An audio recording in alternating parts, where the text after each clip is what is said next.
আজ আমি আপনাদের এমন একজন মানুষকে দেখাবো। আসলে আমি কিন্তু ১ম এই দেখে অবাক হয়ে গেছি। আমি সিএসডির সামনে গিয়েছিলাম। তো এখানে বাইকটা পার্কিং করেই কিন্তু আমি ফুটপাতের এখানে দাঁড়ানোর সাথে দেখে এই যে লোকটা, এই লোকটা একজনের কিন্তু ছবি আঁকতেছে। দেখেন কত সুন্দর কিন্তু।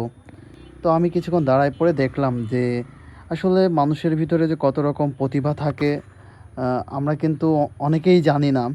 তো এখানে কিন্তু নিজের কালি, নিজের খাতা আ কা কেউ একে কিন্তু হেল্প করে নাই। তো অনেকক্ষণ আমি দাঁড়ায় পড়ে দেখলাম ছবি আঁকতেছে। ছবিটা অনেক সুন্দর লাগতেছিল।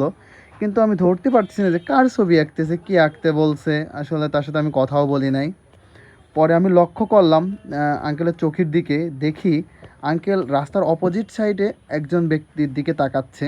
ওই যে দেখেন ওই রিক্সা চালক ওনার দিকে তাকায়, ওনার একটা ছবি আঁকতেছে। তো আমি আপনাদেরকে দেখাচ্ছি। এই দেখেন সে আঙ্কেল। আপনি আঙ্কেলকে ভালোভাবে দেখেন আপনারা।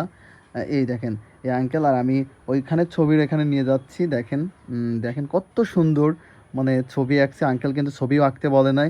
সে নিজ থেকেই ছবিটা আঁকছে। দেখেন কত সুন্দর হয়েছে। তো ভালো লাগলে অবশ্যই থ্যাংক ইউ জানাবেন একটা।